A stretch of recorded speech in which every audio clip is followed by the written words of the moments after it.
सदाशिवसमारम्भां शङ्कराचार्यमध्यमाम् अस्मदाचार्यपर्यन्तां वन्दे गुरुपरम्परां श्रुतिस्मृतिपुराणानामालयं करुणालयं नमामि भगवत्पादं शङ्करं लोकशङ्करं शङ्करं शङ्कराचार्यं केशवं बादरायणं सूत्रभाष्यकृतौ वन्दे भगवन्तौ पुनः पुनः ईश्वरो गुरुरात्मेति मूर्तिभेदविभागिने व्योमवद्व्याप्तदेहाय दक्षिणामूर्तये नमः।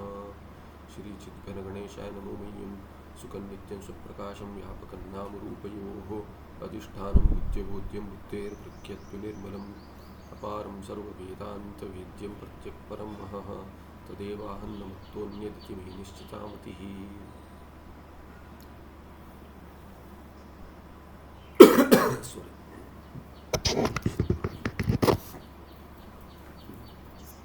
म्यूट कर दीजिए।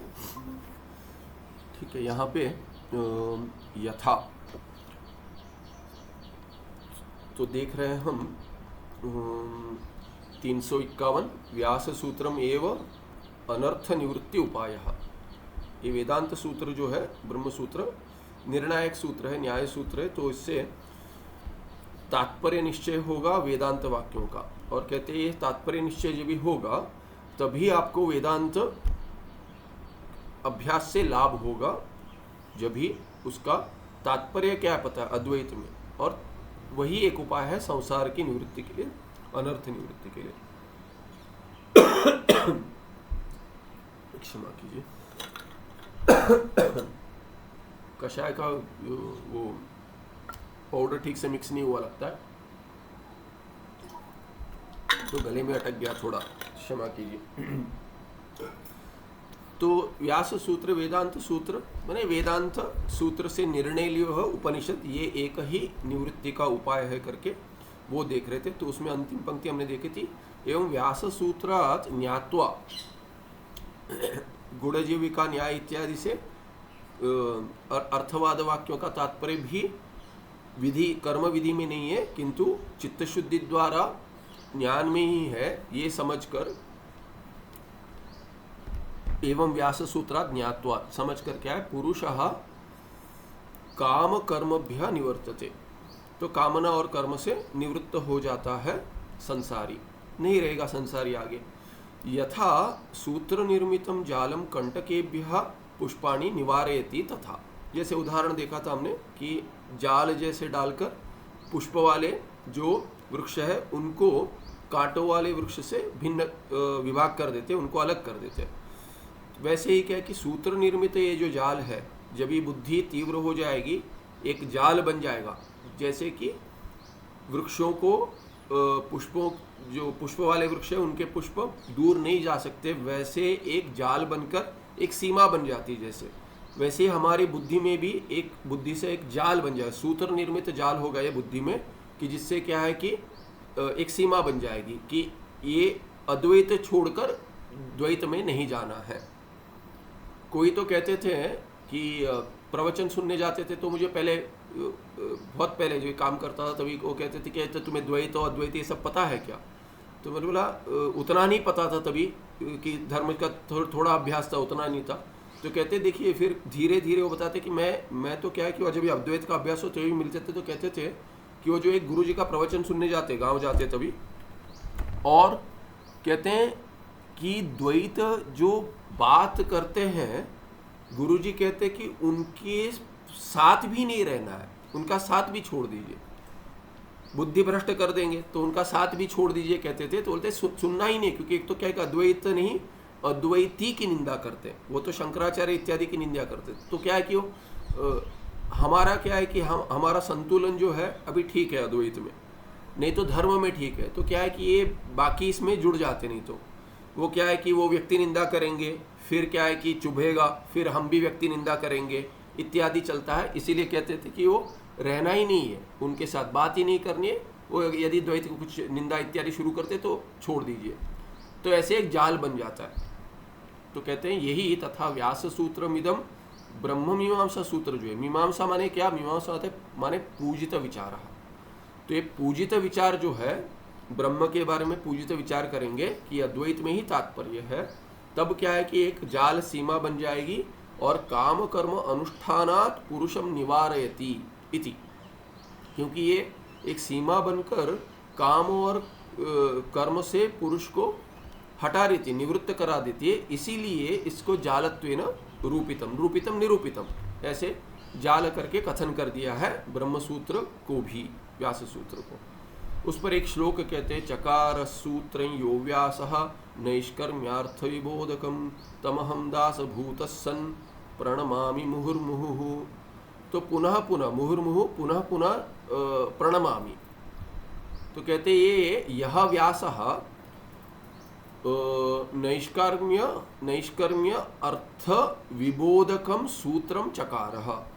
यह व्यास, वो व्यास जी जिन्होंने नैष्कर्म्य अर्थ विबोधक, विशेष बोधक माने बोधन कराने वाला, क्या है नैष्कर्म्य, निष्कर्मणः भावः, नैष्कर्म्यम, तो वही नैष्कर्म्य का क्या अर्थ है उसका विशेष बोध कराने वाला जो सूत्र, सूत्र माने सूत्र जातो एक वचनम, तो ये ब्रह्मसूत्र सभी जो ग्रंथ जो है, सूत्र ग्रंथ जो चकार लिट लकार में जिन्होंने निर्माण किया, उस व्यास जी को तमहम दासभूत सन, उनका दास बनकर, जैसे दासत्व प्राप्त हो गया मुझे अभी, उनका दास बन गया मैं, वैसे दास होकर प्रणमामि मुहुर्मुहुः, पुनः पुनः प्रणमामि, क्योंकि इन्होंने हमें तात्पर्य समझा दिया है और तात्पर्य से हम भटक नहीं पाते, वैसे उन्होंने सूत्र निर्माण कर दिया, सूत्र का निर्माण कर दिया, इसीलिए हम उनके दास होकर उनको बार बार नमस्कार करते हैं। ये हो गया 351, जिसमें व्यास सूत्र जो है यही माने वेदांत जो है यही अनर्थ के निवृत्ति का मार्ग है, ये कह दिया। अभी स्वप्न में आगे, स्वप्न में चल रहा है अग्रुज देवस्य त्रयः प्रश्नाः। अब ये गुरु जी के पास पहुंच गए अग्रुज देव। अग्रुज देव कौन है? वास्तविक क्या है कि ये ईश्वर है जो स्वप्न देख रहे, स्वप्न में देख रहे हैं कि मैं जंगल में फंसा हुआ हूँ और ये गुरुकुल इत्यादि देख लिया, अभी पृथ्वी लोग घूमते हैं तभी गुरुकुल देख लिया और उपाय समझ में आ गया इनको कि गुरु के बिना, ज्ञान के बिना, गुरु द्वारा जो प्राप्त होता है उसके बिना मुक्ति नहीं है। अभी इन्होंने गुरु को प्रश्न पूछा, क्या है देखिए मुख्य प्रश्न क्या है सभी का, वही प्रश्न है अग्रुज देवस्य त्रयः प्रश्नाः। क्या है? 3 प्रश्न। अहम कहा, मैं कौन हूँ, तो बहुत प्रसिद्ध है हु एम आई, तो अहम कहा। दूसरा क्या है? संसारस्य कर्ता कहा, तो मैं कौन हूँ, तो अभी मैं कौन हूँ माने संसार में मैं अपने आप को प्राप्त करता हूँ, मैं कौन हूँ। और ये संसार जो है, ये संसार है तो जैसे घट है तो घट का कर्ता होना चाहिए, वैसे संसार है तो संसार का कर्ता होना चाहिए। तो संसार से कर्ता कहा, ये दूसरा प्रश्न है, किसने बनाया ये। और इससे मैं अपने आप को फंसा हुआ मानता हूँ, इसमें बद्ध हो गया हूँ, तो मुक्तेः कारणम किम, पहले प्रश्न आएगा। और यदि थोड़ा भटक चुके हो संसार में, धक्के खाया है और धक्के खाकर प्रयास किया है कि इससे बाहर निकलने का कोई उपाय सुना है, पढ़ा है इत्यादि, तो आएगा, समझ आएगा कि भिन्न भिन्न लोग भिन्न भिन्न मार्ग कहते हैं। तो मुक्तेः कारणम किम ज्ञानम उत कर्म अथवा उपासनम अथवा कर्म उपासने उभे अपि इति। तो जिसको समझ में आया है कि मुक्ति चाहिए, ये संसार दुख रूप है, इससे मुक्ति चाहिए, नित्य सुख नहीं मिलता, इसीलिए नित्य सुख वही जो मुक्ति का स्वरूप है, इसके लिए कारण क्या ज्ञान होगा, उत माने ज्ञान होगा या फिर कर्म होगा या उपासना, तो 3 हो गए पक्ष, ज्ञान कर्म उपासना 3 पक्ष हो गए। और कहते हैं कर्म उपासने उभे, दोनों कर्म उपासना यदि बनाएंगे तो 5वां भी बनेगा, कर्म और ज्ञान, और सोचेंगे तो 6ठा भी बनेगा, माने ज्ञान और उपासना, तो ये भी समुच्चय होगा। पर इस थोड़ा विचार कर देखेंगे तो कर्म और उपासना और ज्ञान ऐसे 3 मोटे मोटे विभाग दिखते हैं। वास्तविक कर्म कांड और ज्ञान कांड कहते हैं वेद में, किंतु उपासना भी एक भिन्न है, क्योंकि उपासना कर्मांगभूत है और अहंग्र उपासना इत्यादि एक ये भी है। और तीसरा क्या है कि उपनिषद कांड में भी माने ज्ञान कांड में भी कुछ उपनिषद ये आते, उपासना आते, इसीलिए क्या है कि 3 विभाग हो जाते, 2 मुख्य विभाग है, किंतु साधन में देखेंगे कि कर्म है चित्त शुद्धि के लिए, या काम्य कर्म करेंगे स्वर्ग इत्यादि फल प्राप्ति के लिए। दूसरा है उपासना, वो देवत्व के प्राप्ति के लिए या एकाग्रता के लिए। जैसे काम्य करेंगे, काम्य कर्म स्वर्ग आदि देता है, स्वर्ग धन पुत्र इत्यादि देता है, और कर्म योग करेंगे माने निष्कामना कर्म करेंगे तो क्या होगा, वो चित्त शुद्धि का कारण बनता है।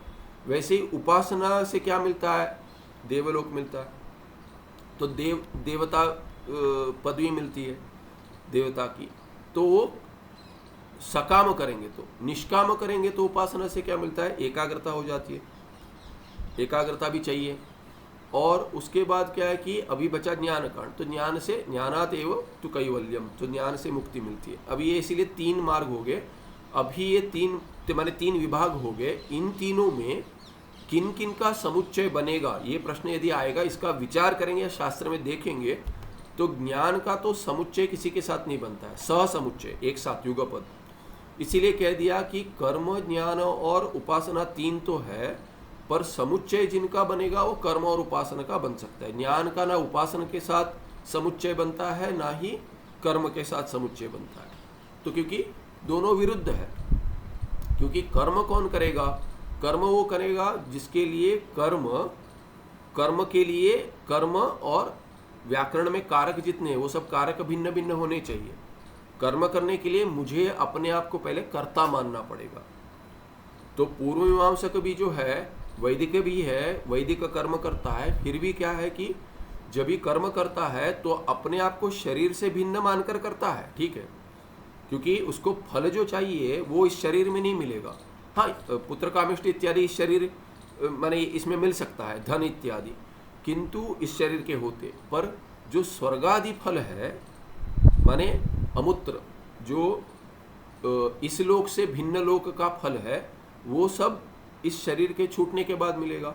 इसीलिए इस शरीर से मैं भिन्न हूँ ये तो उसको पता है, आत्मा शरीर से भिन्न है, किंतु उसको शुद्ध ब्रह्म के साथ ऐक्य नहीं पता है। वो पता हो तो कर्म नहीं कर पाता।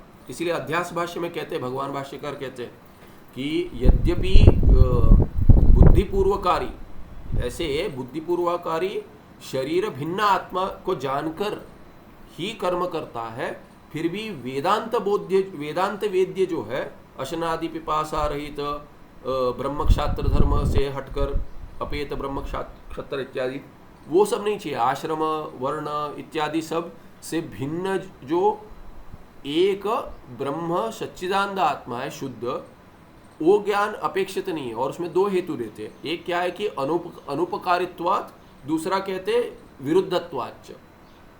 एक तो क्या है कि वो सहायक नहीं बनेगा, उसका कोई उपकार नहीं, जानकर आप क्या कर लोगे, कर्म में काम नहीं आएगा। जो ऐक्य ज्ञान है वो तो कर्म में काम नहीं आएगा। दूसरा क्या है, उसका विरोध है, ये मुख्य हेतु है, उसका विरोध है। यदि जानेंगे कि मैं एक हूँ और मुझसे भिन्न कुछ नहीं है, मैं ब्रह्म हूँ शुद्ध, तो क्या होगा कि आत्मा शरीर से भिन्न नहीं होगा, केवल एक ही आत्मा हो जाएगा, शरीर है ही नहीं, माने मुझसे भिन्न कुछ है ही नहीं। तो फल प्राप्ति के लिए जो कर रहा है, फल पुत्र हो, धन हो, स्वर्ग हो, वो मुझसे भिन्न नहीं रह जाएगा। ये ज्ञान यदि हो गया तो वो कर्म करेगा ही क्यों, कर्म छूट जाएगा। इसीलिए अद्वैत ज्ञान का कर्म के साथ विरोध है, ब्रह्म का विरोध नहीं है, पर वृत्ति रूप ज्ञान जो है ब्रह्म का, की जो ब्रह्माकार वृत्ति बनती है उसका विरोध है। जो समझ आ जाएगा उसके बाद उसका विरोध है।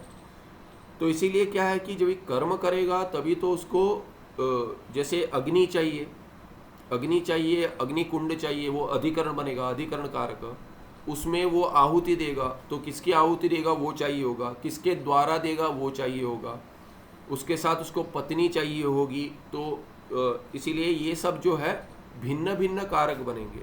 और जिसको देगा, जिस देवता को हवि देगा, वो देवता चतुर्थी में संप्रदान बनेगा, इंद्राय स्वाहा, तो इंद्र चतुर्थी में जब संप्रदान बनेंगे तो वो भी संप्रदान कारक। तो ये सब कारक विभाग चाहिए होगा। यद्यपि उसको समझ में आता है कि मैं शरीर से भिन्न हूँ, शरीर के माध्यम से ही कर्म करेगा, और सभी कारक भेद को लेकर ही करेगा, क्योंकि उसको फल भी जो मिलेगा वो फल उससे भिन्न है। उपासना में क्या है, उपासना में भी जो उपासना करेगा वो उपास्य को अपने से भिन्न मानता है। जो जिस देवता की उपासना कर रहा है वो अपने से भिन्न है, और उसमें भी ध्यान लगाएगा मन के द्वारा। ये कर्ण बनेगा, कर्ण कारक, तो कर्म कारक, कर्तृकारक, कर्ण कारक इत्यादि भी उसमें वो भेद रह जाएंगे।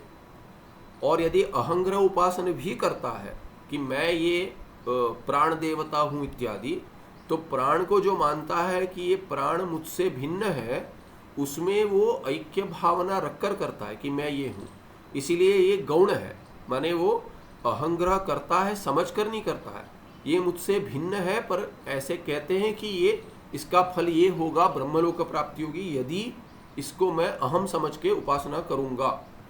इसीलिए क्या है कि अहंग्रह उपासना में भी भेदपूर्वक अभेद दृष्टि रखेंगे। भेद पहले होगा और उसमें अभेद दृष्टि रखेंगे, प्रयास करेंगे कि ये मैं हूँ करके करूँ, माने ये इस देवता का चिंतन करेंगे और ऐसे जो देवता है वो मैं हूँ, इसीलिए उसमें भी भेद है। इसलिए उनका समुच्चय संभव है, कर्म के अंतर्गत है या कर्म से बाहर भी है, दोनों का एक साथ उपासना हो सकता है। युगपद माने साधन के रूप में एक साथ, माने कर्म के साथ तो उपासना होगा, एक साथ ही होगा, पर यदि भिन्न उपासना है, अहंग्रह भी कर रहा, कर्म के साथ कर रहा है, माने दिन में थोड़े समय कर्म होने के बाद फिर उपासना भी कर रहा है, ऐसे युगपथ। पर क्रम जो है, जो क्रम समुच्चय कहते हैं, उसमें क्या है कि कर्म उपासना सब करते, चित्त शुद्धि और एकाग्रता प्राप्त कर ली, तभी वो विविदिशा संन्यास या विद्वत संन्यास ले लेता है, ज्ञान हो गया तो उसके बाद वो केवल ज्ञान में ही प्रवेश करता है, उसमें कर्म और उपासना नहीं करता। तो इसीलिए क्या है कि वो क्रम समुच्चय हो गया। इसीलिए क्रम समुच्चय के लिए ये इसकी बात नहीं करें, यहाँ पे सहसमुच्चय की बात करें। तो सहसमुच्चय तो ज्ञान के साथ न उपासना का होगा न कर्म के साथ होगा। इसीलिए क्या है कि एक ही दिया है इन्होंने सहसमुच्चय, कर्म और उपासना उभय, उपासने द्विवचन में है, कर्म उपासने उभय अपि नपुंसकलिंग में। तो यहाँ पे तो चार पक्ष हो गए, ज्ञान केवल कर्म केवल उपासना या कर्म उपासना दोनों एक साथ। ये मुक्ति का कारण कौन सा है इसमें? तत्र प्रश्न क्या है, अभी इसका ये प्रश्न मन में है, अभी इसका ये पूछना पड़ेगा। कैसे पूछता है ये तो अभिप्राय क्या है प्रश्न का? तत्र हे भगवन, गुरु को कहते हैं हे भगवन, अहम कहा इति प्रश्नस्य अयम अभिप्रायः। ये अभिप्राय है, क्योंकि किस दृष्टि से ये प्रश्न पूछा? अरे तुम तो जानते हो अपने आप को, तुम मनुष्य हो, पुरुष हो, स्त्री हो इत्यादि, ये जानते हो। तो ये तो जानता हूँ, ये प्रश्न नहीं है मैं कौन हूँ, माने किसका पुत्र हूँ, अमुक का ये है, मेरी माता जी ये हैं तो इनका पुत्र हूँ मैं, मेरे पिता ये है इनका पुत्र हूँ, ऐसा नहीं है। ये प्रश्न क्या है? तो कहते हैं किमहम देह स्वरूपः, क्या मैं मनुष्य देह स्वरूप में हूँ? तो ये मनुष्य देह में हूँ तो ये उसके साथ तादात्म्य हो गया, तो मैं देह ही हूँ क्या? कि मेरा स्वरूप देह ही है क्या? जैसे चार्वाक कहता है, अथवा देहाद भिन्न, जैसे बाकी सब दार्शनिक कहते हैं मैं देह से भिन्न हूँ, आस्तिक जो है। अहम मनुष्य इति मम देह इति च द्विविध प्रतीति संभवात में संशयो जाता। तो ये संशय आया क्यों? जो मानते हैं अपने आप को शरीर मानते हैं, वो तो अपने आप को शरीर ही मानते हैं, उनको कोई प्रश्न नहीं आता कि मैं शरीर से भिन्न हूँ क्या। और जो अपने आप को शरीर से भिन्न मानते हैं, वो तो ये प्रश्न रखेंगे कि मैं शरीर हूँ करके नहीं सोचते। तो दोनों में विभाग है। तो एक ही व्यक्ति को एक ही भावना होगी, या तो मैं मनुष्य शरीर हूँ या तो शरीर से भिन्न हूँ, दोनों एक साथ कैसे होगी? तो संशय नहीं आना चाहिए। तो कहते अहम मनुष्य इति, अहम मनुष्य, इसमें सामानाधिकरण हो गया। मनुष्य क्या है? मनुष्यत्व देह में है, क्योंकि ये मनुष्य का शरीर है, प्राणी का शरीर है, पक्षी का शरीर है कहते हैं। तो शरीर में मनुष्यत्व है, तो मनुष्यत्व शरीर में होते हुए आपको बोलना चाहिए देह मनुष्य।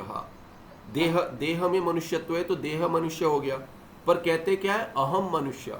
तो मैं और मनुष्य जो शरीर है उसमें सामानाधिकरण हो गया, तादात्म्य है, मैं मनुष्य हूँ माने मैं शरीर हूँ, ऐसा ही हो गया।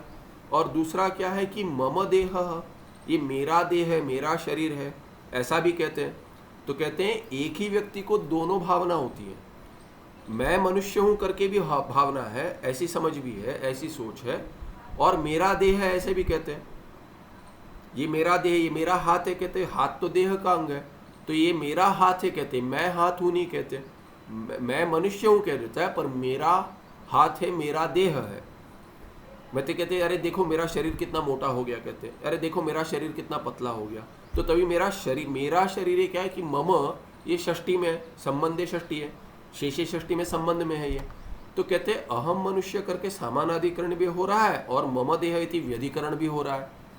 तो दोनों एक ही पुरुष को हो रही है, युगपथ हो रही है कि सामानाधिकरण में भी भावना है और व्यधिकरण में भी है कि मेरा शरीर संबंध में, इति च द्विविध प्रतीति संभवात, ये दोनों प्रतीति हो रही है। मैं और मेरा ये दोनों कैसे हो रही है? जो मैं हूं वो मेरा नहीं होगा और जो मेरा है वो मैं नहीं हूँगा। इसीलिए क्या है कि द्विविध प्रतीति संभवात विरोध हो गया। दोनों क्या है कि दोनों विरुद्ध है, प्रतीति विरुद्ध है, तो दोनों विरुद्ध प्रतीति युगपथ हो रही है, एक साथ हो रही है, एक ही पुरुष को हो रही है। इसीलिए क्या है कि संशय जाता, संशय उत्पन्न हुआ, जाता माने उत्पन्न हो गया।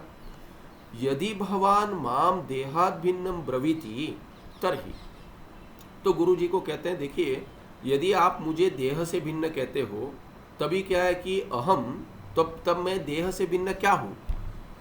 देह है, देह से भिन्न मैं क्या हूँ? अहम किम कर्तृभोक्तृ स्वरूप, क्या मैं कर्ता भोक्ता हूँ? उत अक्रिय, या मैं क्रिया रहित हूँ? अक्रिय क्रिया रहित। यदि माम भवान, अभी इसमें तो मैंने अभी देखेंगे कि ये विचार का स्तर कैसा है, ये विचार का क्रम कैसा है। पहले तो क्या मैं कौन हूँ, फिर ये प्रश्न क्यों आया मैं कौन हूँ, मनुष्य का अभिप्राय क्या है कि अहम मनुष्य मम देह, ऐसे विरुद्ध प्रतीति एक साथ हो रही है, इसीलिए संशय। तो अभी इसमें उत्तर ढूंढेंगे, जैसे फ्लोचार्ट बनाते हैं कि मैं कौन हूँ, मनुष्य हूँ या मनुष्य शरीर से भिन्न हूँ, ये दो विभाग हो गए।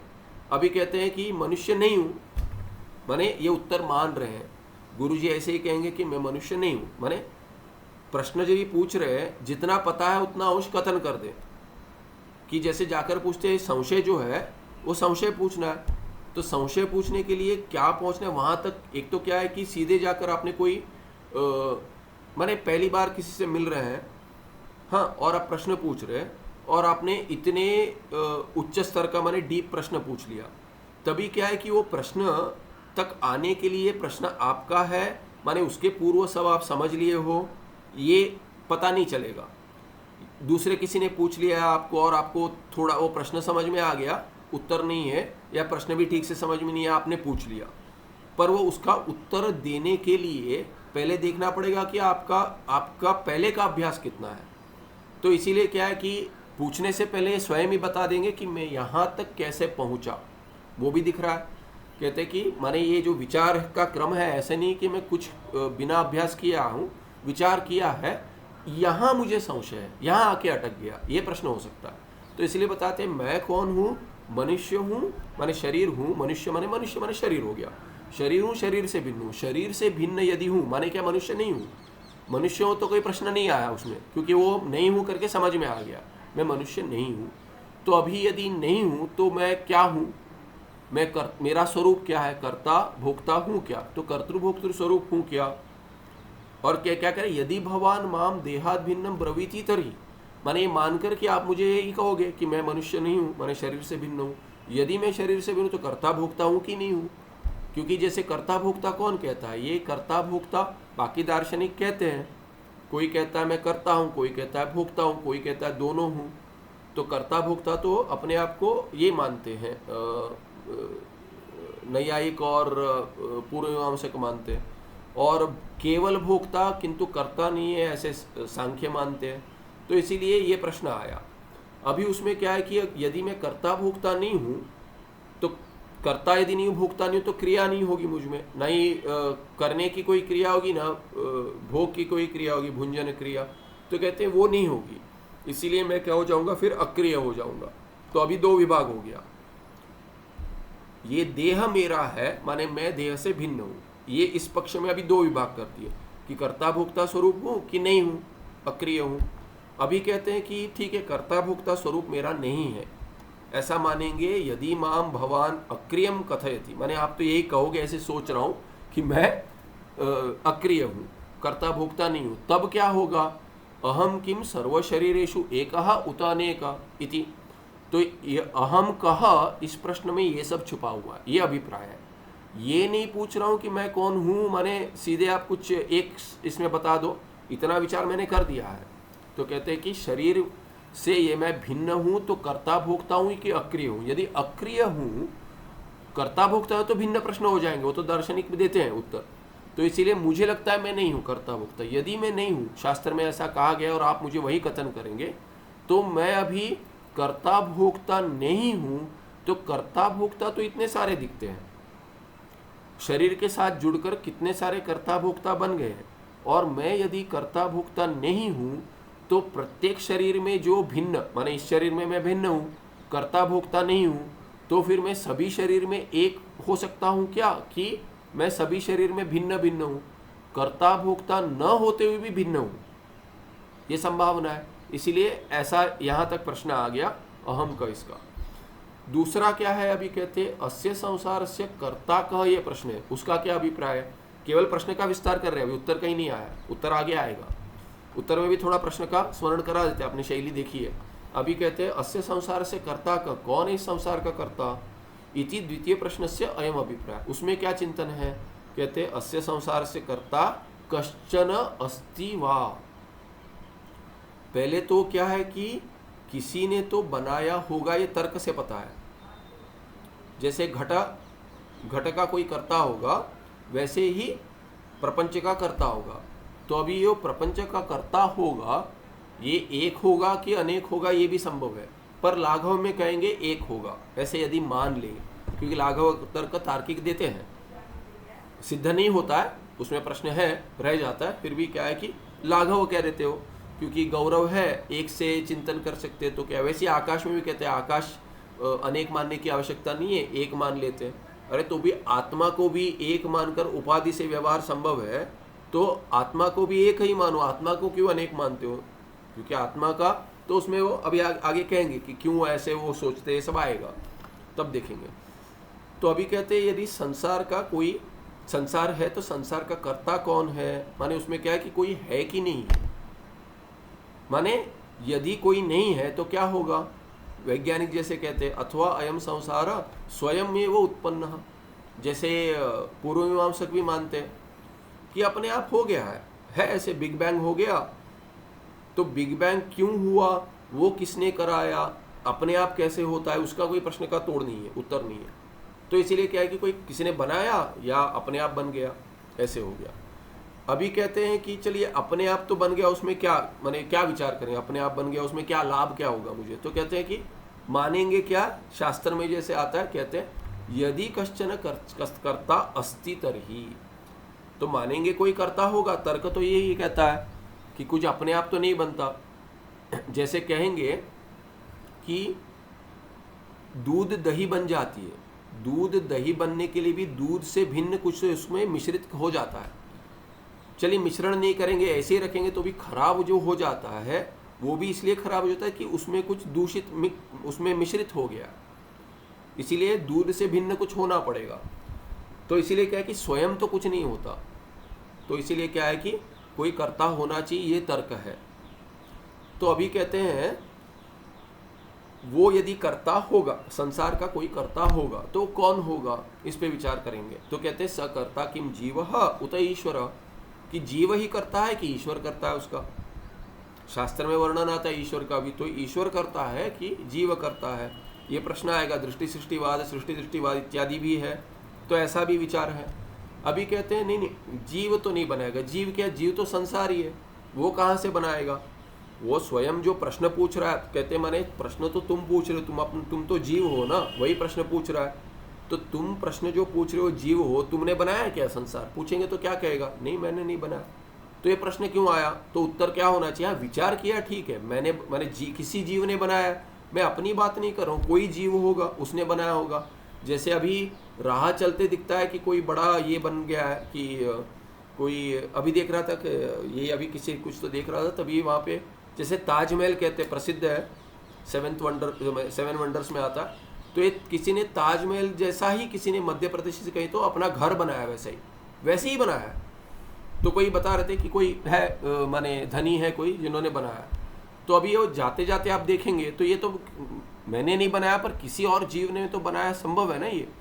हाँ, बहुत सारे जुड़े उन्होंने बनाया, इसीलिए वो लाघव तर्क की अपेक्षा इसलिए है क्योंकि जैसे बड़ा घर जो है पैलेस कहते हैं, तो वहाँ पे ये जो बड़ा पैलेशियल मेंशन है वो जो बनाया है वो तो एक ने नहीं बनाया। छोटा घर है, हो सकता है एक बना दे। जैसे कहते हैं कि वनवास में गए थे तो भगवान राम जी ने कहा कि चलो ये जगह ठीक लग रही है रहने के लिए, तो लक्ष्मण जी को कह दिया कि आप यहाँ पे कुटिया बना दो। एक तो कुटिया बना दो, तो एक व्यक्ति ने, लक्ष्मण जी ने सभी इकट्ठा कर कर एक ही व्यक्ति ने कुटिया बना दी, तो वो तो ठीक है। पर ये बड़ा जो दिखता है, इतना बड़ा घर बनाया है, वो कैसे बनाया? तो बहुत लोग जुड़े हैं। तो इसीलिए क्या कहते हैं कि ये प्रपंच जो है वो तो इतना बड़ा है कि सोच नहीं सकते उतना बड़ा है, उसका तो कर्ता एक नहीं होगा, तो उसके कर्ता तो बहुत सारे कर्ता होंगे। तो तभी तार्किक क्या कहता है, तो इसलिए कहते हैं कि तर्क से सिद्ध नहीं होगा कि इसका कर्ता एक है कि अनेक है, अनेक ही होगा सिद्ध, एक सिद्ध नहीं कर पाएंगे, शास्त्र बतलाएगा आपको एक है करके। तो और फिर कहेंगे कि वो तुम हो, तो ये वेदांत की प्रक्रिया है। तो वहाँ पे तार्किक क्या कहते हैं, नहीं एक ही होगा क्योंकि लाघव है उसमें।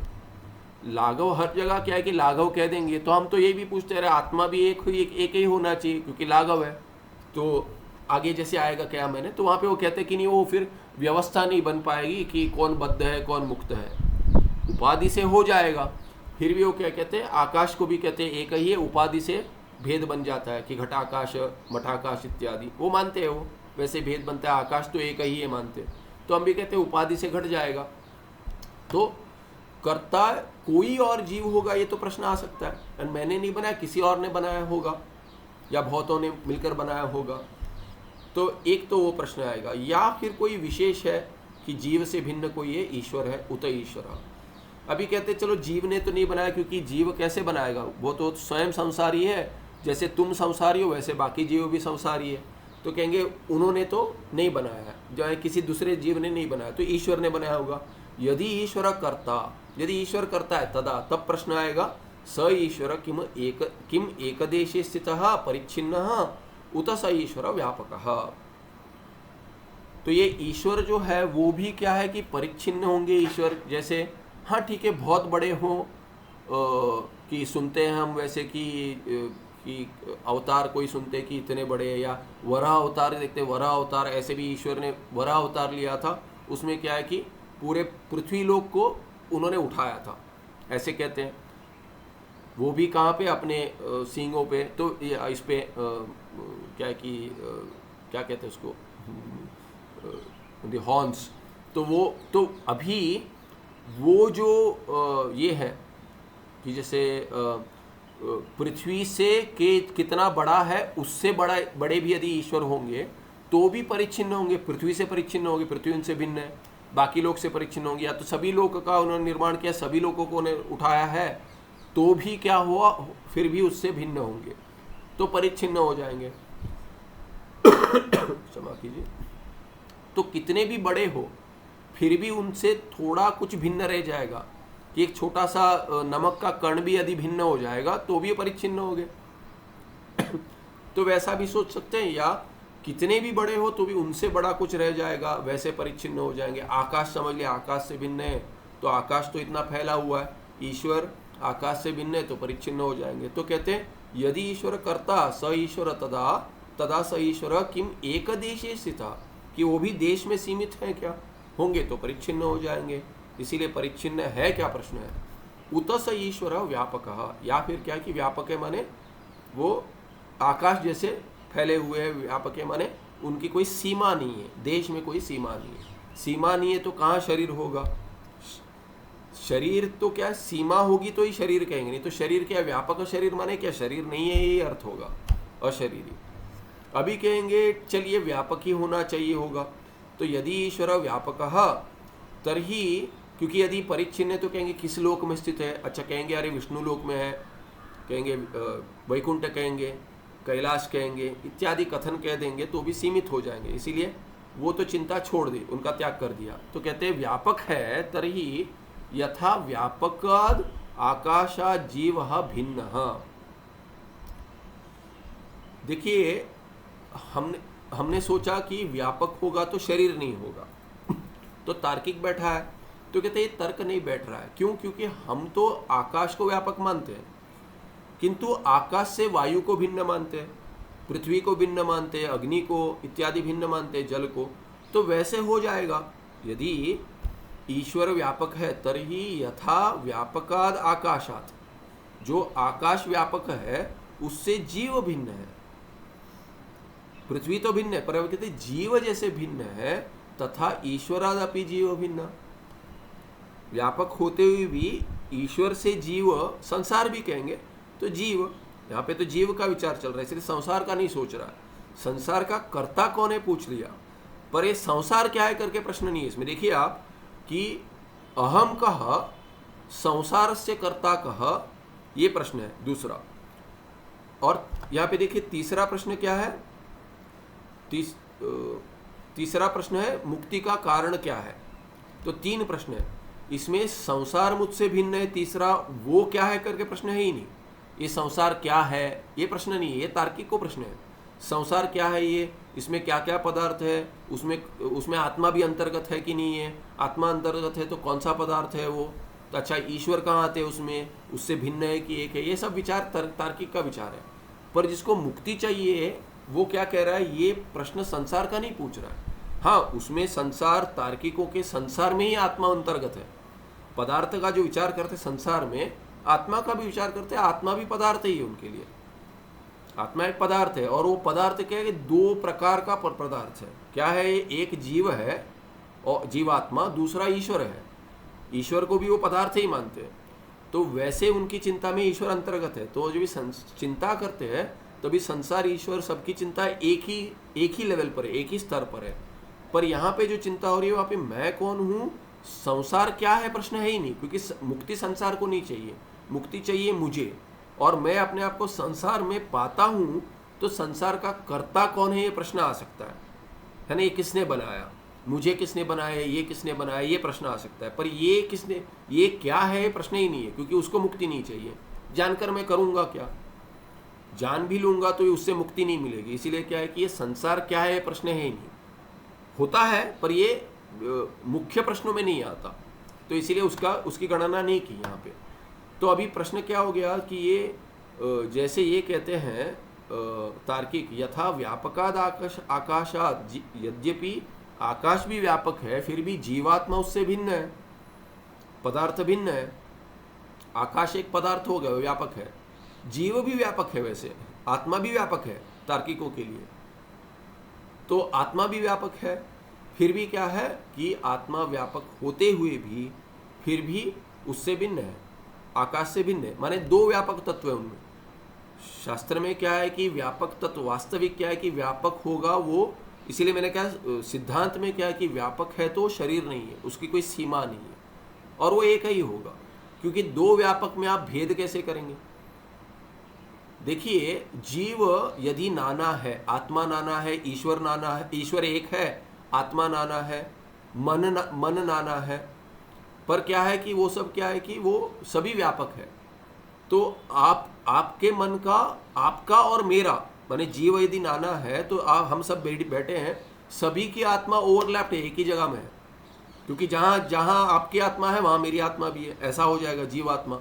तो सबकी आत्मा सब जगह है, ईश्वर भी है, सबकी आत्मा सब जगह है, ऐसे तार्किकों की स्थिति है। मन भी ऐसा ही है, मन भी ऐसे ही, मन भी यदि व्यापक तत्व है तो मन भी एक दूसरे पे ओवरलैप कर रहा है, सबका मन। देखिए कैसी स्थिति है। सिद्धांति का ऐसा नहीं है। सिद्धांति क्या कहता है, आत्मा तो व्यापक है, एक है, पर शरीर जितना है ना, शरीर में मन की वृत्ति बाहर जाती है, इसलिए मन व्यापक बनेगा, बाहर जाएगा। मन बाहर जाता है, हमने देखा है कि मन कैसे बाहर जाता है, अंतःकरण की वृत्ति बाहर जाती है। बाहर जाता है माने शरीर को छोड़कर नहीं जाता। तो अंतःकरण जो बाहर जाता है, तो वो आप जो यदि घट देख रहे हैं, मैं घट देख रहा हूँ, तो आप सभी का अंतःकरण वहाँ तक जाएगा, मेरा अंतःकरण भी वहाँ तक जाएगा, वृत्ति बनेगी, तो वहाँ पे ओवरलैप तो होगा। किंतु क्या है कि आत्मा व्यापक एक होते हुए भी शरीर जितना है उस शरीर में जो मन है उसके साथ तादात्म्य हो गया है। इसीलिए क्या है कि मेरा और आपका मन जो है ओवरलैप हो जाएगा तो भी उसमें मिश्रण कुछ नहीं है, ऐसी व्यवस्था है। माने उपाधि को लेकर व्यवस्था है, जिसकी जैसे उपाधि एक देश में है, आत्मा एक ही है, एक देश में भिन्न भिन्न वृत्ति, फिर भी क्या है कि उसका तादात्म्य नहीं हुआ है उनसे, इसीलिए अहम भाव उसमें नहीं है। ऐसी व्यवस्था बनाई है उपाधि को लेकर। पर तार्किक में क्या है कि तार्किक भी ऐसे उत्तर देंगे कि जिससे संबंध हुआ है, किंतु उनका अंतःकरण आत्मा नाना है और व्यापक है, तो आत्मा का और आत्मा पे ओवरलैप नहीं है, ईश्वर का और जीवात्मा का ऐसा ओवरलैप नहीं हो सकता, एक ही आत्मा है, ये सिद्धांत है।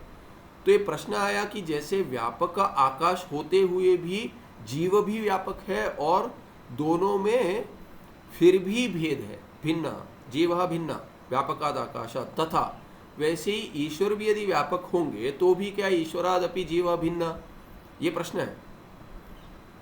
ये प्रश्न है कि मैं जीव जो हूँ ये ईश्वर से भिन्न हो सकता हूँ, जैसे आकाश से मैं भिन्न हूँ, ऐसे तार्किक कहते हैं।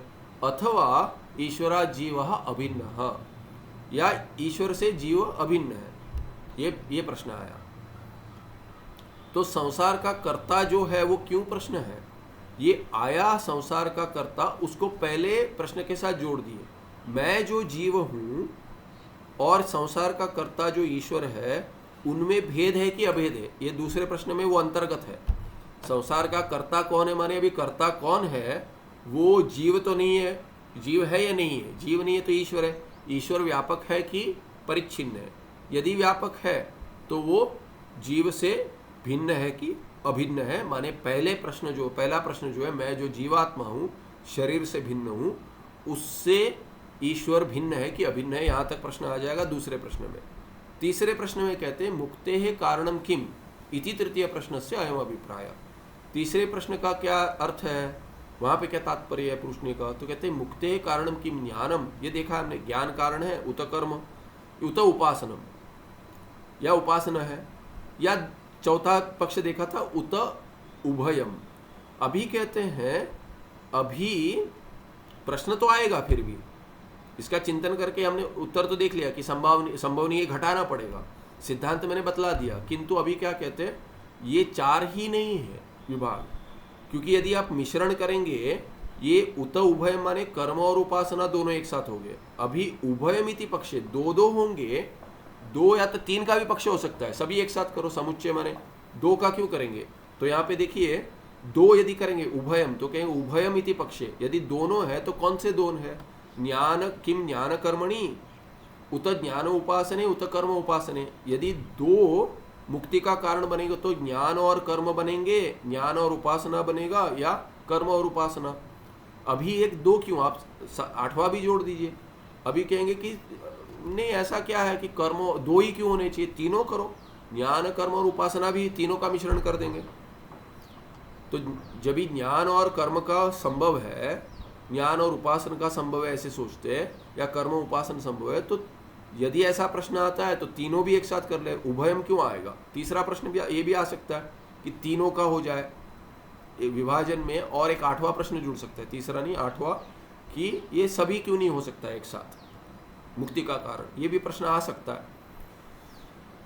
अहम कह इति प्रश्न से उत्तरम, तो अभी 353 से लेके 382 तक कहेंगे प्रश्न से उत्तर है।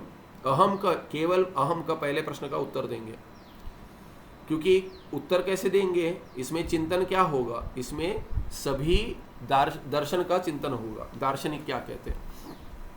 ये एक टिप्पण क्या था, एक कहाँ आया था,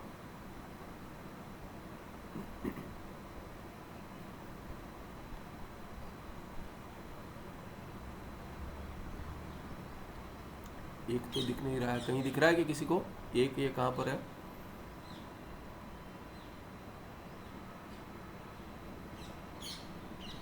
ठीक है दिख नहीं रहा है, पढ़ लेते हैं।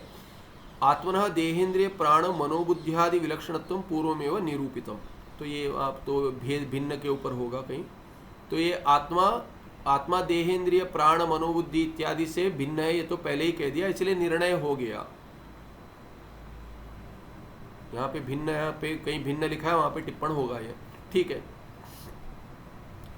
तो आत्मा संगात से साक्षी, अच्छा यहाँ पर है साक्षी, ऊपर है साक्षी, यहाँ पर है, थोड़ा मिट गया इसीलिए नहीं दिखा है साक्षी। तो आत्मा संगात से साक्षी, साक्षी है, ये संगात का साक्षी है, पहले कह दिया। देह, इंद्रिय, मन, बुद्धि इत्यादि सबसे विलक्षण होकर उसका साक्षी है आत्मा। संगात का माने संपूर्ण जो मिश्रित हो गया, कहते हैं आत्मा जिसके साथ जुड़ गया वो सभी संगात जो है उसका साक्षी है। शिष्यकृत प्रथम प्रश्न से गुरु एवं उत्तरम आह, गुरु जी ने उत्तर दिया एक इस प्रश्न का, पहले प्रश्न का क्या उत्तर दिया, तुम सच्चिदानंद स्वरूपो असि, हो गया। ये क्या है कि ये वास्तविक उत्तर है, तुम क्या हो, सच्चिदानंद स्वरूप हो। अहम का तुम सच्चिदानंद स्वरूप हो, वास्तविक यही उत्तर है, हो गया, समाप्त हो गया। तो कहेंगे स्वरूप में तुम सच्चित आनंद हो। तो दूसरे शिष्य को पूछेंगे, उसको भी यही उत्तर होगा। तो अभी वो दो सत्य हो सकते हैं क्या, दो चित्त हो सकते हैं क्या, दो आनंद हो सकते हैं, ये सब प्रश्न आएगा। इसीलिए तो संग्रह वाक्य हो गया, तुम सच्चिदानंद स्वरूप हो, माने स्वरूप से तो तुम सच्चिदानंद ही हो, तुम्हारा स्वभाव ही सच्चिदानंद है। इति अनेन देहाद भिन्नस्त्वम इति उक्तम भवति, उससे क्या हो गया, देह तो सत्य नहीं है, क्योंकि सत्य का लक्षण क्या है, त्रिकाल अबारितम सत्यम, सत्य। तो देह तो रहता नहीं है, उसका जन्म हुआ है और मृत्यु होगी, इसीलिए क्या है कि वो त्रिकाल अबाधित सत्य नहीं है, इसीलिए देह सत्य नहीं है। और देह चित्त है क्या, वो तो नहीं है, उसको तो दिखता है, क्योंकि देह में कुछ मर जाता है देह तभी भी चेतन रहता है, या देह नहीं रहता है ये स्वप्न सुषुप्ति में तभी भी चेतन तो लगता है। इसीलिए क्या है कि देह चेतन नहीं है, ये भी पता है जड़ है, क्योंकि देह चेतन होता तो हाथ कट गया, पैर कट गया इत्यादि होता है, फिर भी जीव रहता है चेतन। आनंद तो देह है नहीं, देह तो देह में रहकर आनंद की प्राप्ति का साधन ढूंढते हैं, तो देह तो आनंद नहीं है, इसीलिए देहाद भिन्नस्त्वम इति उक्तम भवति, अर्थतः तुम सच्चिदानंद हो माने देह नहीं हो, देह से भिन्न हो। देह ही असद रूप जड़ रूप दुख रूपश्च अस्ति, क्यों भिन्न हो गया, क्योंकि देह तो क्या है कि असत रूप है, नहीं रहता तीन काल में, जड़ रूप भी है, जड़ तो है तो पता है देह जड़ है, और दुख रूप है। देखिए देह जड़ है, थोड़ा ज्वर आ गया शरीर भारी लगता है कि उठने के लिए भी कहते हैं कि अरे कोई थोड़ा हाथ पकड़ लो, कि बिस्तर से उठना है, शैया से उठना है तो भी कहते थोड़ा हाथ पकड़ लीजिए, कुछ आधार लगता है। इतना जड़ हो जाता है शरीर, पता चलता है अरे किसको लेकर घूम रहा हूँ, कि ये फिर कहते हैं कि अभी थोड़ा आरोग्य सुधरेगा ना तो थोड़ा थोड़ा मेरा वजन कम करूँगा, क्योंकि ये भारी लग रहा है, ऐसे लग रहा है कि थोड़ा सीढ़ी चढ़ते हैं हाँपना शुरू कर देते हैं, पहले जैसे नहीं रहा अभी, तो कहते हैं कि अरे थोड़ा हल्का हो जाता, थोड़ा शरीर हल्का रहता तो पहले जैसे भाग पाता है, तेज चल पाता, तो समाप्त हो जाता है, तभी कहते हैं अरे भिक्षा के लिए जाना है पर जल्दी नहीं जा, उतने समय में नहीं पहुंचूंगा इत्यादि, शरीर भारी लगने लगता है, ये जड़ है। और दुख रूपश्च अस्ति, क्योंकि ये ज्वर है, कह रहे ज्वर उदाहरण में अरे शरीर है, इसीलिए तो ये माने फ्लू में शरीर पूरा दुख रहा है, पीड़ा हो रही है, अरे पाठ नहीं करेंगे, क्यों, क्योंकि शिरोवेदना है, सर दुख रहा है, तो कहेंगे आज तो पाठ नहीं हो पाएगा, तो एक मैसेज दे दो सो जाओ, बस हो गया। क्योंकि क्या कि शरीर दुख रूप है, क्या करेंगे। त्वम कर्ता भोक्ता च न भवसी, तो तुम अभी मैं कर्ता भोक्ता हूँ क्या, नहीं, तुम भिन्न हो, तो प्रश्न आया यदि शरीर से भिन्न हूँ तो मैं कर्ता भोक्ता हूँ कि अक्रिय हूँ, तो कहते तुम कर्ता भोक्ता नहीं हो माने अक्रिय हो। यस्य दुःखमस्ति स दुःख निवृत्ते सुख प्राप्तये च कर्म करोति अतः स कर्ता इत्युच्यते। कर्ता किसको कहते हैं, तुमको तो मैंने कह दिया तुम क्या हो, सच्चिदानंद स्वरूप हो, उसी में आ गया अर्थ क्या है, सच्चिदानंद, उसमें आनंद छिपा हुआ है। यदि तुम आनंद स्वरूप हो तो तुम कर्ता कैसे बनोगे। देखिए विचारणीय है, आनंद स्वरूप में यदि होंगे आप तो कुछ करेंगे। जैसे सुषुप्ति में जो आनंद है, उठते हैं तो कुछ करने का मन इसके लिए नहीं करता क्योंकि आनंद में हूं मैं अभी, इसी के लिए तो सभी प्रयास है। इसीलिए क्या है कि भौतों को क्या है कि माने बचपन से लेके जो जब भी बच्चा जन्म लेता है तभी अधिकतर वो निद्रा में ही रहता है, उसमें आनंद है। जड़ा जड़ा आनंद है। जड़ा आनंद माने उसमें कोई चेतन नहीं पता चलता, चेतन पे आवरण है, देखा था हमने पहले, सुषुप्ति में चेतन पर आवरण होता है, इसीलिए पर आनंद देता है। वो तो पता है कि स्वरूप का आनंद की अभिव्यक्ति है, आते तो रोता है कि नहीं मुझे सोना है, जगाती है माँ, अरे फिर थोड़ा बड़ा हो जाता है कि अरे स्कूल जाओ स्कूल जाओ। मेरी माँ जगाती थी कि शनिचर को सुबह जल्दी पाठ होता था, स्कूल जल्दी होता था, तो तभी उतने जल्दी नहीं उठता था, बाकी दिन तो उठ जाते थे, पर शनिचर को सुबह कुछ पता नहीं, स्मरण नहीं अभी कुछ, पर जल्दी होता था, कुछ स्पोर्ट्स इत्यादि होता होगा सुबह सुबह, तो तभी क्या है कि कुछ हलवा बनाती थी और जगाती थी, आई हैव स्वीट टूथ। तो पता था कि माँ को पता है कि कैसे जगाना है, तो हलवा बना के जगाते हैं। वैसे बच्चे को कुछ जो पसंद है, वो जो स्वादिष्ट लगता है या कुछ है, उसको जगाते हैं। ऐसे कुछ बच्चे अपने आप उठ जाते हैं, पर अधिकतर क्या है कि उनको कुछ माने ये सुषुप्ति का आनंद दिखता है, अभी जगा है उसकी पीड़ा होती है, सुषुप्ति का आनंद चाहिए, पर क्या है कि अभी जाग गए वो जो दुख है ना, जाग गए वो उसका जो दुख है कि सुषुप्ति से मेरा छूट गया है आनंद, और अभी जो दुख है, अभी क्या है कि सोना है पर नींद में नहीं है, ये नींद आ रही है आधी नींद में, वो दुख है। उस दुख से अधिक दुख कौन सा है वो विचार नहीं कर पाता, ये सुषुप्ति का आनंद है कि हलवा का आनंद है, तो उसे लगता है हलवा का आनंद है। ये जो स्थिति है मेरी, इससे तो हलवा का आनंद प्रिय है। स्कूल जाना है उसमें कुछ नहीं है, पर हलवा खाना है उसमें अधिक आनंद है, तो कहते हैं उसकी निवृत्ति के लिए मैं कर्ता बनूंगा। फिर मैं कहूँगा अरे अरे जल्दी जल्दी उठ जाते हैं, मुँह हाथ धो लेते हैं, जो भी है नहा लेते इत्यादि। ये जो व्यवस्था है ये क्यों बनेगी, कर्ता क्यों बनोगे आप? इसीलिए बनोगे क्योंकि आपको दुख है उसकी निवृत्ति चाहिए, सुख की प्राप्ति चाहिए। इसीलिए कहते हैं यस्य दुखम अस्ति, तुम आनंद स्वरूप हो, उसका अर्थ क्या है, तुम कर्ता नहीं हो। कैसे घटा, तो कहते यस्य दुखम अस्ति स दुख निवृत्ते सुख प्राप्ते च कर्म करोति। कर्ता तो कर्म का होगा, कर्म कभी करेगा जब ही दुख होगा उसको हटाना है या कुछ प्राप्त करना है, उससे सुख मिलता है। इसीलिए सुख ही अंतिम प्राप्ति तो सुख की ही है। जो भी प्राप्ति कर रहे हैं आप, दुख रूप भी कर्म है, उसमें आपको आगे जाकर सुख मिलेगा, इसलिए सुख के प्राप्ति के लिए कर्म है। वास्तविक क्या है कि न सत के प्राप्ति के लिए न चेतन के प्राप्ति के लिए, अपना जो आनंद है यही समझ नहीं आ रहा है, इसी के प्राप्ति के लिए सब चल रहा है। क्या कहते हैं, तो परस्यूट ऑफ हैप्पीनेस करके कहते हैं।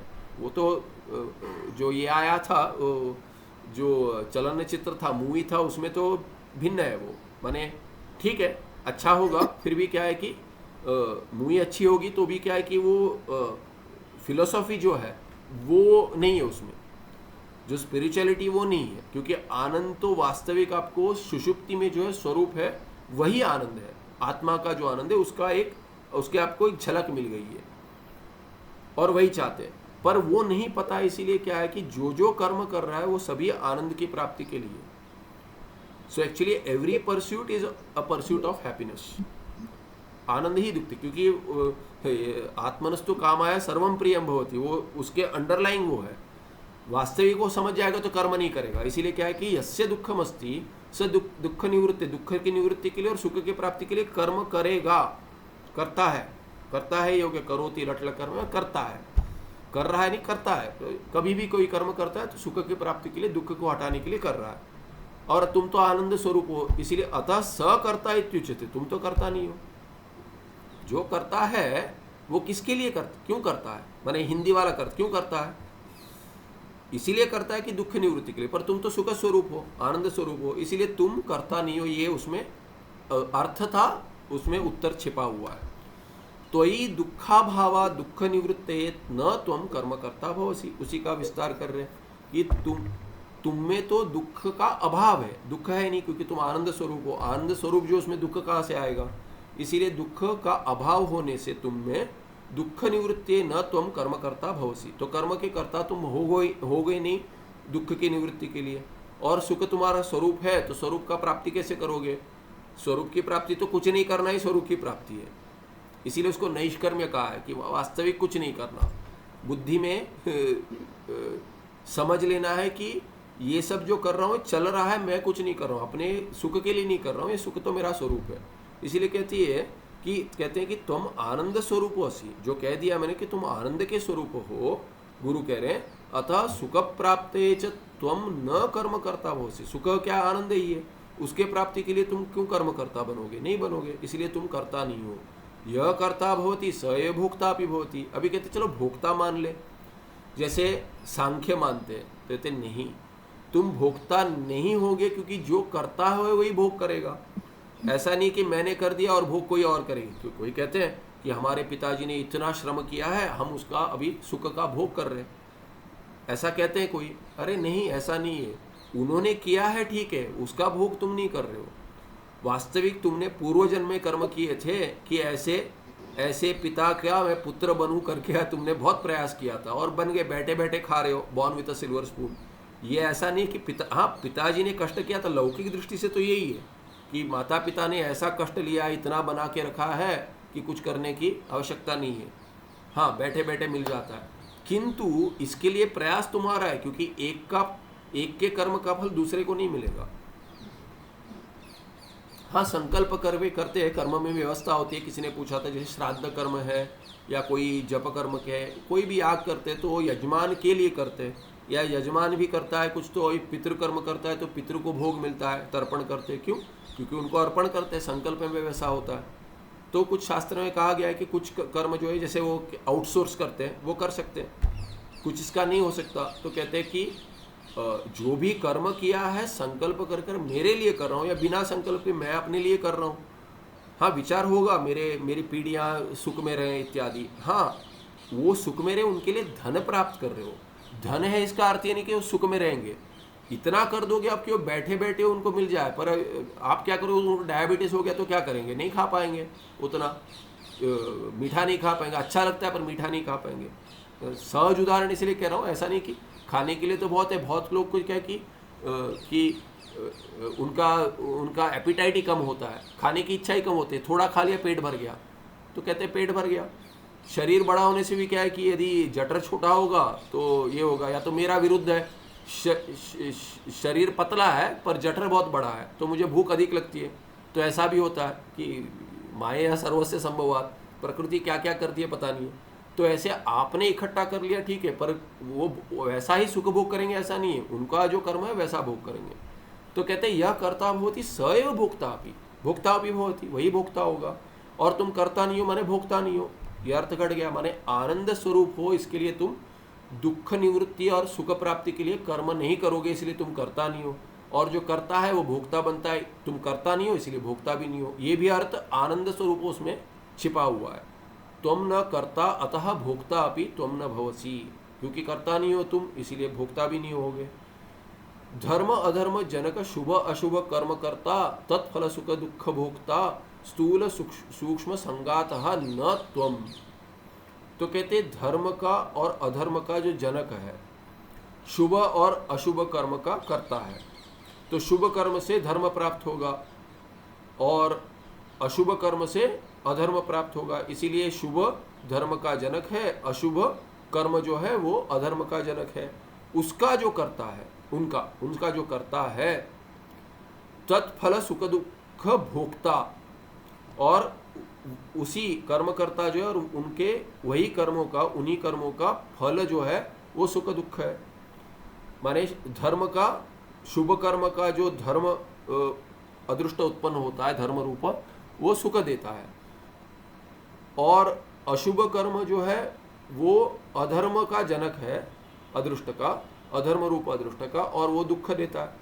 उसका भोक्ता तुम करता नहीं हो इसलिए भोक्ता नहीं हो। अभी कहते कर्ता भोक्ता जो है स्थूल सूक्ष्म संगातः न त्वम, वो जो स्थूल सूक्ष्म संगात, क्योंकि स्थूल शरीर के द्वारा तुम कर्म कर रहे हो, सूक्ष्म शरीर के द्वारा मानसिक कर्म कर रहे हो, वाचिक मानसिक इत्यादि स्थूल सूक्ष्म साथ जो कर रहे हो, वो संगात जो है स्थूल सूक्ष्म संगात वही करता है और वही भोगता है। कहते हैं न त्वम, वो तुम नहीं हो, त्वम तो संगातस्य साक्षी, तुम संगात का साक्षी हो।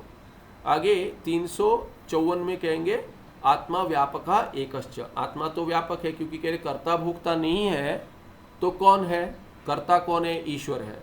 तो आगे आएगा ईश्वर। तो अभी क्या कहते हैं, आत्मा जो है ये कर्ता भोक्ता नहीं है, ये परिच्छिन्न है कि व्यापक है। ईश्वर भी आया है प्रश्न। तो अभी अहम का कह रहे हैं, ये अभी संसार का कर्ता जो है ईश्वर है, वहां पे प्रश्न आया था कि जो ये संसार का कर्ता ईश्वर है वो परिच्छिन्न है कि व्यापक है। पर ये जो कर्ता भोक्ता मैं नहीं हूँ, यहाँ जो प्रश्न उठाए थे उसका उत्तर देते कि ये पहले प्रश्न में ही कि मैं कर्ता भोक्ता स्वरूप हूँ कि अक्रिय हूँ। अभी कहते हैं कि यदि अक्रिय हूँ तो ये अक्रिय यदि हूँ तो सर्व शरीरेषु एका अत उत अनेका, यहाँ पे एक हूँ कि अनेक हूँ पूछा है। अर्थ क्या है, एक हूँ तो व्यापक होऊंगा, यदि अनेक हूँ तो व्यापक नहीं होऊंगा, परिच्छिन्न होऊंगा। इसलिए अभी इसमें शरीरेषु सर्व शरीरेषु एका जो प्रश्न है उसका अर्थ क्या है कि मैं व्यापक हूँ क्या। यहाँ पे तो शब्दतः व्यापक है क्या पूछे थे, दूसरे प्रश्न में ईश्वर व्यापक है कि परिच्छिन्न है, कि एक देश स्थित परिच्छिन्न उत ईश्वर व्यापक। पर अपने बारे में जो पूछे थे तभी सभी शरीर में एक हूँ क्या, अनेक हूँ, सभी शरीर में भिन्न भिन्न जीव अनेक है क्या, ऐसे प्रश्न है। तो यहाँ पे सर्व शरीरेषु एक कहेंगे तो व्यापक हूँ क्या, यही प्रश्न घटेगा। इसीलिए उसके उत्तर में कहेंगे कि हाँ सभी शरीर में तुम एक ही हो, माने आत्मा व्यापक एकश्च, ये कहेंगे। एकश्च माने एक ही है और व्यापक है, ये क्यों कहेंगे, वास्तविक सिद्धांत में अपेक्षा नहीं है, व्यापक है और एक है। पर बाकी दार्शनिक जो है तार्किक कहते हैं व्यापक तो अनेक भी हो सकते हैं, वास्तविक नहीं हो सकते, पर उनके इसमें है वैसा, इसलिए कहे कि व्यापक जो है वो एक ही होगा। फिर भी क्या है कि दूसरे के दार्शनिक के दृष्टि से प्रश्न आ सकता है, इसलिए कहते हैं व्यापक भी है और एक भी है। ये आगे अगले पाठ में देखेंगे। सुखम नित्यम स्वप्रकाशम व्यापकं नाम रूपे अधिष्ठानम बुद्धे बोध्यम बुद्धेर्दृक्यत्तु निर्मलम अपारम सर्व वेदांत वेद्यम प्रत्यक परम तदेवाहन्न मत्तोन्यदिति मे निश्चिता मतिः।